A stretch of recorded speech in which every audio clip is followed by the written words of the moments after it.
Hello friends, welcome back to the Globalized English Crash Course. Today we are going to initiate again the question and answer sessions which have been asked by the students. So we had done many questions, but few of the questions were remaining. So look at the board. I've written the question on the board. What type of the questions were asked by the students? Let's get started. Globalized English Crash Course.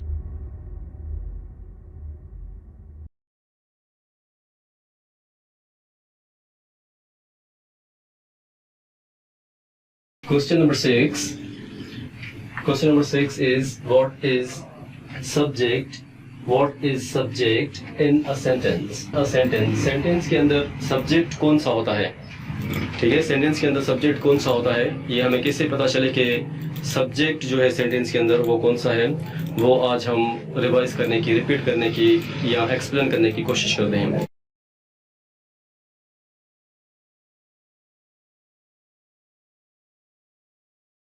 Subject of a sentence is the person. जो subject होता है sentence के अंदर वो person होता है, place होता है और थिंग या कोई चीज हो सकती है. That is performing the action of the sentence. जो सेंटेंस का काम कर रहा होता है, that is called the subject in a sentence.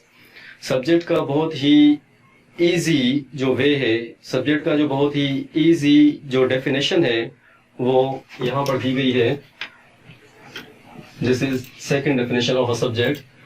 The subject is the doer of an action in the sentence. किसी भी काम के करने वाले को सेंटेंस के अंदर सब्जेक्ट कहा जाता है कि उसके अंदर काम का करने वाला कौन है.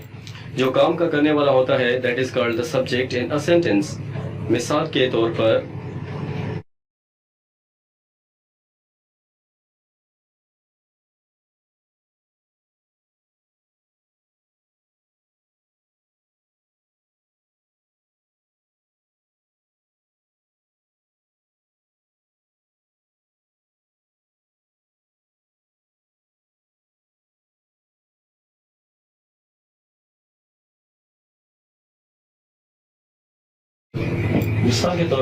For example she qualified the competitive exam.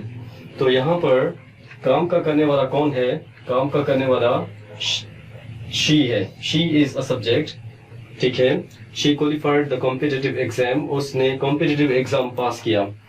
तो यहाँ पर अगर हम पूछना चाहें कि क्वेश्चन पूछना चाहें कि who qualified,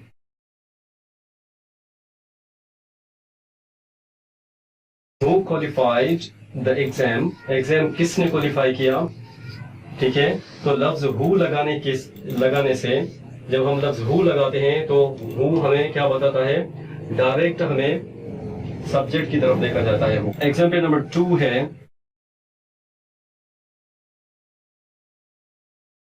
We won the match in 2020.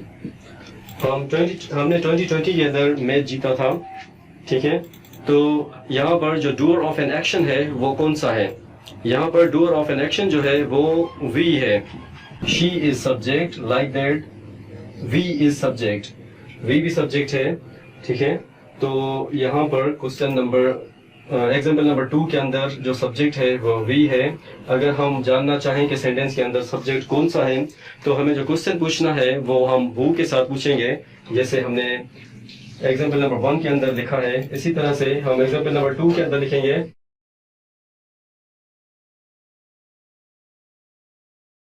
Who one the match. तो हु हमें बता रहा है सब्जेक्ट के बारे में कि सब्जेक्ट कौन सा है. राइट, एग्जाम्पल नंबर 3 है हमारा, they performed good task yesterday. उन्होंने कल बहुत ही अच्छी टास्क की थी. तो यहाँ पर सब्जेक्ट कौन सा है? यहाँ पर सब्जेक्ट, हमें सब्जेक्ट जानने के लिए अगेन क्वेश्चन लिखना पड़ेगा, जैसे हु परफॉर्म्ड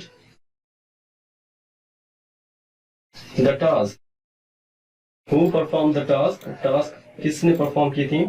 तो हु हमें क्लेरिफाई कर देगा कि सब्जेक्ट कौन सा है. दे. Alright, they performed good task yesterday. Who performed? They performed. They यहाँ पर subject है.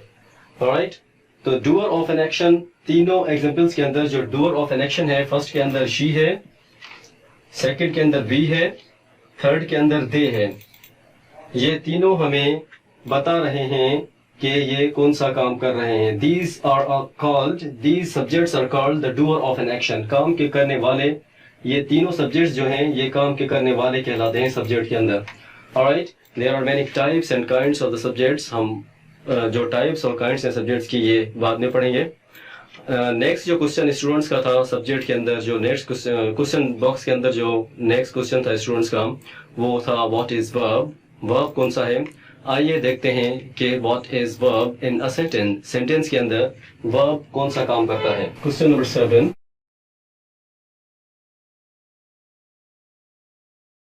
What is verb in a sentence. जुमले के अंदर वर्ब क्या होता है, इसका आंसर क्या होगा.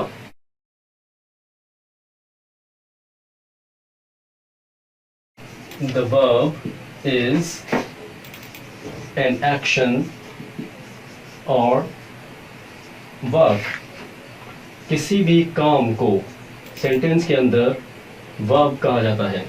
कोई भी काम होगा सेंटेंस के अंदर हम उसे वर्ब कहेंगे. फॉर एग्जाम्पल, मिसाल के तौर पर, I defeated my opponent yesterday. कल मैंने अपने अपोनेंट को शिकस्त दी थी. तो यहाँ पर defeated जो है, this is the action. We call it as the verb. यहाँ पर जो लफ्ज defeated है ये एक्शन है, इसको वर्ब कहा जाता है. एक्शन भी कहा जाता है, वर्ब भी कहा जाता है. तो सब्जेक्ट का जो एक्शन है यहाँ पर वो कौन सा एक्शन है, डिफीट. ठीक है, डिफीट करने वाला एक्शन है. This is example number 1. Example number 2,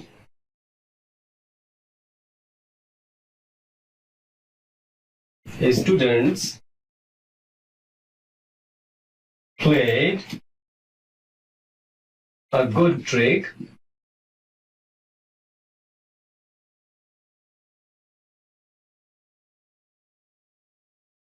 in the competition. Competition के अंदर स्टूडेंट्स ने बहुत ही अच्छी ट्रिक प्ले की.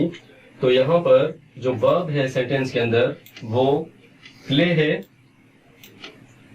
Alright, students, I is a subject. I subject है फर्स्ट सेंटेंस के अंदर. सेकंड सेंटेंस के अंदर स्टूडेंट्स सब्जेक्ट है. ठीक है, तो प्लेड जो है वो वर्ब है. इसको हम एक्शन भी कहते हैं, जैसा कि हमने डेफिनेशन के अंदर कहा है. The verb is an action. Verb क्या है, एन एक्शन है और वर्क या कोई काम है. ऑलराइट, तो सेंटेंस नंबर 2 के अंदर students played a good trick in the competition. Competition के अंदर स्टूडेंट्स ने बहुत ही अच्छी ट्रिक खेली थी. तो जो ट्रिक जो स्टूडेंट्स के बाद लफ्ज इस्तेमाल किया गया है वो है वर्ब प्लेड. तो यहाँ पर लफ्ज प्लेड एक वर्ब है. ऑलराइट, इसका क्वेश्चन पूछने के लिए हमें व्हाट लगाना पड़ेगा. जैसे व्हाट आई डिड yesterday, कल मैंने क्या किया था. What I did yesterday, कल मैंने क्या किया था. I defeated my opponent yesterday, कल मैंने अपोनेंट को शिकस्त दी थी.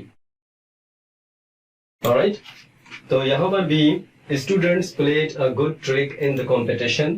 कंपटीशन के अंदर स्टूडेंट्स ने अच्छी ट्रिक खेली थी. तो यहाँ पर क्वेश्चन कैसे पूछा जाएगा, what students did yesterday. Students ने कल क्या किया था. क्या किया था स्टूडेंट्स ने कल. सेंटेंस के अंदर जो लफ्ज है प्लेड, स्टूडेंट्स ने प्ले किया था, ट्रिक प्ले किया था. कंपटीशन के अंदर। हमारा एग्जाम्पल नंबर 3 है, तो यहाँ पर जो लफ्ज किल्ड है, दिस इज वर्ब, इसको हम एक्शन भी कहते हैं। तो इसका हम क्वेश्चन कैसे पूछेंगे? Not who but what we did. Alright, तो व्हाट वी डिड का आंसर क्या होगा? What we did, we killed, हमने किल किया, मारा था किसको? स्कॉर्पियन को। तो वी सब्जेक्ट है, किल्ड वर्ब है और एक्शन है। ऑलराइट, ठीक है। क्वेश्चन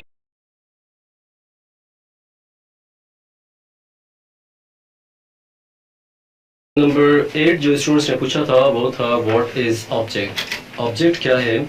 ऑब्जेक्ट एक सेंटेंस का वो पार्ट है जहाँ पर सेंटेंस कंप्लीट होता है, that is called the object of a sentence. Definition board पर लिखी हुई है, आइए देखते हैं what is written on the board. I have already written on the board something for you, that is generally this is question and its answer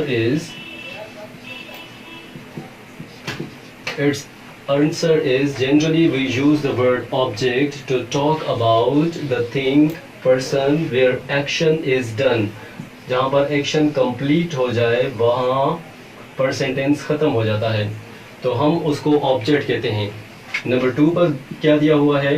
The object is that part of a sentence where the sentence is ended। जहाँ पर sentence and हो जाए, खत्म हो जाए, उसको भी हम क्या कहते हैं?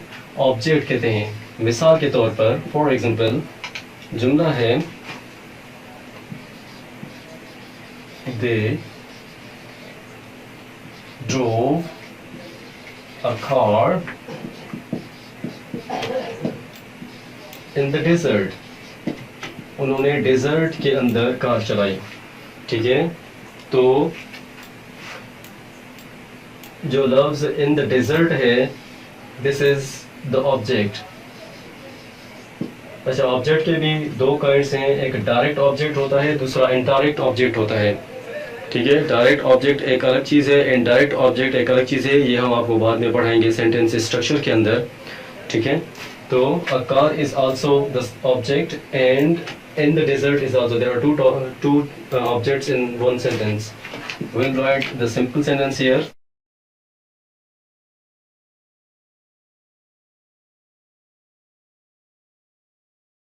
We wrote a book। हमने एक किताब लिखी। तो जहाँ पर सेंटेंस खत्म हो रहा है वो ऑब्जेक्ट होता है। तो यहाँ पर सेंटेंस कहाँ पर खत्म हो रहा है? सेंटेंस खत्म हो रहा है अ बुक के ऊपर। ठीक है, तो वी जो है ये सब्जेक्ट है, रोट जो है वो वर्ब है और अ बुक जो है वो ऑब्जेक्ट है। ऑलराइट, तो these were the few of the questions which the students asked in the comments। आपके भी माइंड में कुछ ऐसे क्वेश्चंस हो तो आप पूछ सकते हैं, जिनके हम आपको जवाब देंगे नेक्स्ट सेशन के अंदर। See you after a short break in the next session। Take care and goodbye।